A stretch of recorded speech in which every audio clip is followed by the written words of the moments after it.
Եվ այսպես ինչ ենք առաջարկում այս համատեքստում առաջինից 6-րդ դասարանցի սովորողներին բացարձակապես թույլ չտալ դասապրոցեսի, միջոցառումների, դասամիջոցների ժամանակ իրենց մոտ ունենալ միացված հեռախոսներ, առանձին դեպքերում, երբ երեխան ստիպված պետք է բերի հեռախոսը դպրոց, այն դասերի սկզբին կհանձնվի դասղեկին, համապատասխան պահման վայրում կլինի եւ միայն դասերի ավարտից հետո թույլ կտրվի վերցնել։ Իսկ 7-ից 12-րդ դասարանցիների համար առաջարկվում է սահմանափակումներով օգտագործում, ընդ որում խոսքը միայն հեռախոսների մասին չի, պլանշետների, խելացի ժամացույցների, բոլոր սարքավորումների մասին է, խիստ սահմանափակումներ, բացառապես կրթական նպատակներով եւ ուսուցչի հրահանգով եւ վերահսկողությամբ։ Դա կարող է շաբաթական 1-2 անգամ տեղի ունենալ։ Առաջարկվում է բոլոր դպրոցներում այս սահմանափակումները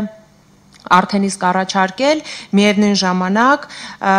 բոլոր իրավական հիմքերը ապավել, մասնավորապես դպրոցի ներքին կարգապահական կանոններում ամրագրել անպայման, իրազեկել սովորողներին, նախապես ծնողներին, բոլոր հետևանքների մասին, այդ պայմանավորվածությունը ձեռք բերել, թե ինչ տեղի կունենա, եթե օրինակ այնուամենայնիվ երեխայի մոտ հայտնաբերվի հեռախոս, եւ նաեւ առաջարկում ենք 15 դպրոցներում, ինչը ընդհանուր դպրոցների 10%-ն է, որոնց բաշխվածությունը կլինի ըստ կրթական աստիճան սովորող թվի աշխարհագրության մոնիտորինգ իրականացնել եւ տարեվերջին իհարկե նախապես գնահատումը ունենալով մինչեւ տոտալ արգելումը եւ ապա տարեվերջին գնահատենք ֆիզիկական, սոցիալական, հոգեբանական ցուցանիշները, ակտիվությունը եւ իհարկե առաջադիմության որակը։ Շնորհակալ եմ Տիկին Խաչատրյան, մենք այս քննարկումն արդեն ունեցել ենք տնօրենների հետ, թե նոր պետք է ունենանք։ Տնօրենների հետ քննարկում ունեցել ենք ֆրագմենտալ,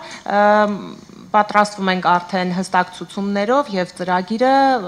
այսօր վաղը ուղարկել դպրոցներին։ Շատ լավ, ես առաջարկում եմ ամեն դեպքում ուղարկել կարծիքի առաջին հերթին, միակ ստանալ կարծիքները, ամփոփել կարծիքները եւ արդեն վերջնական լուծումները առաջարկել բոլորին։ Ես վստահ եմ, որ իհարկե դպրոցականները սկզբում որոշակիորեն մի փոքր կնդվզեն այս մեր որոշմանը, բայց կրթության որակի վրա, նրանց առօրյայի, նրանց նույնիսկ երջանկության վրա վստահորեն այս արգելքները դրականորեն են ազդելու։